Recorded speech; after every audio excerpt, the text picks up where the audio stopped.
That's crazy. Yeah. A vegan diet is unhealthy and dangerous for infants. Well, I agree with that. Well, she's right. She's like a broken clock. Yeah. Right twice a day. Hey, what is going on, guys? So today we're going to be responding to something that I've never responded to on this channel before, and that is nonsense about the vegan lifestyle and vegan diet being spread on the Joe Rogan podcast. Now, if you're new here, understand that was sarcasm. I seem to be doing this around every 42 seconds on this YouTube channel. This is just what you have to do when there are people who have large platforms who are platforming heaps of garbage to very impressionable people who don't know any better. So we will be responding to a small clip I came across from Joe Rogan and his podcast with Max Lugavere, who is a low-carb advocate. But wait, didn't we already cover a low-carb advocate trashing veganism on Joe Rogan's podcast a couple weeks ago? Yes, we did. That was Rick Rubin, the American record producer who brought us a lot of great music, but unfortunately thinks there is no fats or protein in a vegan diet, while also claiming he consumed tofu when he was eating a vegan diet, a food with both protein and fat. And what about veganism got you that big? It's a carb-only diet. It's just carbs. But were you eating vegetables or were you eating pizza? Like what were you? Vegetables, pizza, whatever they serve in the vegetarian restaurant. They would serve like it'd be like a tofu steak with a gluten brown sauce. So yeah, we're gonna have to start keeping track of all these low carb advocates trashing veganism on Joe Rogan's podcast. I have a feeling we're gonna be seeing many more. Let's get on with the clips. Yeah, and also conflicts of interest. Like, there was a paper that came out recently that found that among the people called on by the 2020 Dietary Guidelines for Americans Committee, like those committee members, 95% of them had conflicts of interest with pharma, with the food industry, right? Like General Mills, Kraft, AstraZeneca, right? Those are the people coming up with our dietary guidelines, right?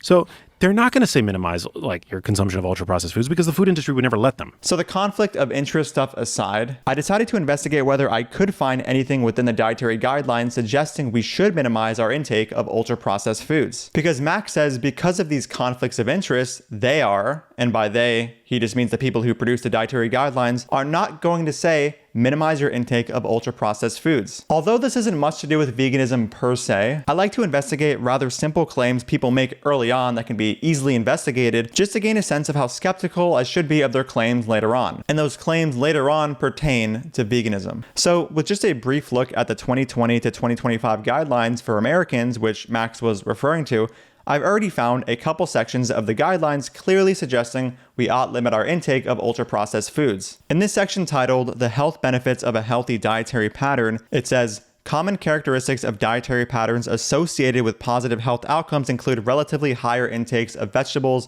fruits, legumes, whole grains, lower non-fat dairy, lean meats and poultry, seafood, nuts, and unsaturated vegetable oils, and relatively lower consumption of red and processed meats, sugar-sweetened foods and beverages, and refined grains. In other words, ultra-processed foods. The evidence examined showed broad representation across a number of populations and demographic groups. This suggests a consistent association no matter the region or cultural context in which a healthy dietary pattern is consumed. In addition, dietary patterns characterized by higher intake of red and processed meats, sugar-sweetened foods and beverages, and refined grains are, in and of themselves, associated with detrimental health outcomes. These findings are consistent with and build on the evidence base that informed the 2015 to 2020 dietary guidelines. So with everything Max said, does it seem like the people who write the dietary guidelines are afraid to point out the benefits of lowering your intake of ultra-processed foods? The answer should be clear. Let's keep going. In this section for toddlers titled Avoid Foods Higher in Sodium, it says, sodium is found in a number of foods, including some salty snacks, commercial toddler foods, and processed meats. In addition to keeping sodium intake within limits for toddlers, another reason to avoid high sodium foods is that taste preference for salty food may be established early in life. Choose fresh or low sodium frozen foods when available, and low sodium canned foods to minimize sodium content. Well, look at that. More evidence of people who write the guidelines not shilling for ultra processed foods. They said to choose fresh and low sodium foods, presumably over the higher sodium processed foods when you can. If you go through the guidelines, there are more clear accounts of the people who write the guidelines clearly suggesting we ought minimize our amount of ultra processed foods, but you get the point. Before continuing to react to the video, I do need to say something. There are a ton of anti-dietary guidelines, low-carb, carnivore, butter-guzzling people online who claim the dietary guidelines are why we have so many health issues today. So first off, adherence to dietary guidelines is extremely low. So to claim that following the guidelines has been a primary driver of many diseases doesn't make a whole lot of sense. And secondly, here is a systematic review and meta-analysis of diet quality as assessed by the Healthy Eating Index. And if you don't know, the Healthy Eating Index basically mimics the dietary guidelines, and it concluded that high diet quality assessed by the Healthy Eating Index, alternate Healthy Eating Index, and dietary approaches to stop hypertension is inversely associated with the risk of all-cause mortality, cardiovascular incidence or mortality, cancer incidence or mortality, type 2 diabetes, and neurodegenerative disease, as well as all-cause mortality and cancer mortality among cancer survivors. Moderate credibility of evidence for identified associations complements the recent 2020 Dietary Guidelines Advisory Committee report recommending healthy dietary patterns for disease prevention. In summary, it isn't too reasonable to blame the dietary guidelines for the disease we have today because, number one, most people are not even following the guidelines, and number two, when people do follow the guidelines, we see many positive health outcomes. So hopefully all of this puts to rest all the anti-guidelines garbage that is often spewed by this crowd. Now, we're going to keep going, but I will say I'm going to be skipping a small section in which they start to discuss how the people look who are coming up with the guidelines don't look healthy enough to be providing guidelines. I don't find it too necessary to delve into this point. I don't care how somebody looks who is issuing dietary guidelines. What I care about is if what they're saying coincides with the totality of evidence and health outcomes suggesting what we should eat. Let's continue. I mean, That's crazy. Yeah. A vegan diet is unhealthy and dangerous for infants. Well, I agree with that. Well, she's right. She's like a broken clock. Yeah. Right twice a day. All right, so I have a full video on vegan kids, which includes data on infants. It's about an hour and a half and very comprehensive. So rather than play that entire video now, I'll have it linked in the pinned comment of this video and highlight a couple papers cited in that video conflicting directly with the notion that a vegan diet is unhealthy and dangerous for infants.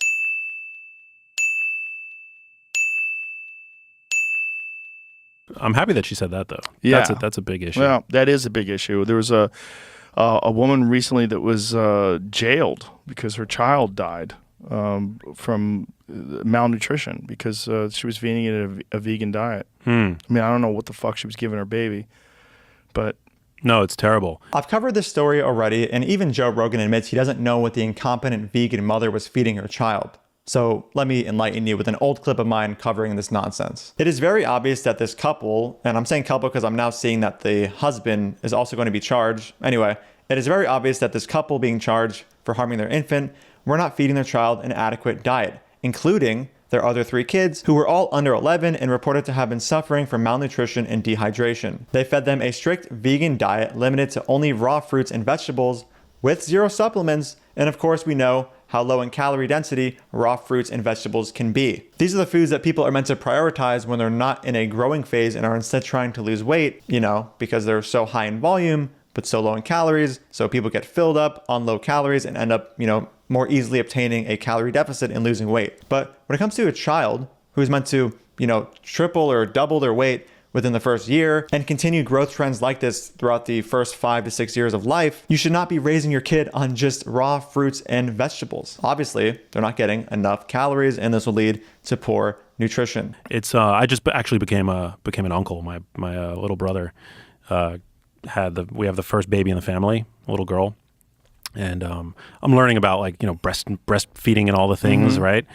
But what's interesting is that their pediatrician told us that he'll often see vegan moms come in and they're suffering from crazy osteoporosis and low bone mineral density because the mammary tissue doesn't care what the mammary tissue just wants to make the best milk possible. It doesn't care if the mother's getting it from her diet. If not, it'll take the nutrients from the mom. Right. So take it from the bones and the muscle. Of the mother, yeah. Yeah. And the brain, Oof. right? For the DHA, fat, if need be. Oh. And so... that's what they call mommy brain. Yeah. I've never once heard that if a mother is lacking in DHA, that the body will leach DHA from the brain in order to provide breast milk with adequate DHA. Of course, no source was provided for this claim. I tried to look for something and couldn't find anything. And to be safe, I would say pregnant vegan mothers should supplement DHA. But yeah, this claim that your body will leach DHA from your brain just sounds so bizarre to me. If anybody watching can provide me with a source for this claim, please comment it below. After seeing how easy it was to find information conflicting with his earlier claims about the dietary guidelines, I was not surprised to be unable to find anything confirming the DHA leach from the brain claim. I highly recommend all of you deploy this technique of investigating the simple claims people make before determining you ought take their claims in general to be accurate at first glance. It'll prevent you from absorbing a lot of information online. Alrighty guys, that's the end of the video. Maybe next week we'll find another low-carb advocate on Joe Rogan trashing veganism and plant-based diets. Thank you so much for watching. If you support my work and want to get early access to it, you can click the link in the pinned comment and support me on Patreon. And if you don't know, I do have a book going over most, if not all, of the anti-vegan arguments you're going to hear online. If you want to get that, that'll also be linked in the pinned comment, and I'll see you in the next video. Dude, fuck off. I don't want anything to do with you. Don't ever speak to me again. You're a fucking piece of shit. even vegans don't get your weird, stupid wannabe sense of irony here. Who is your audience? Nobody gets these dumb jokes. Dude,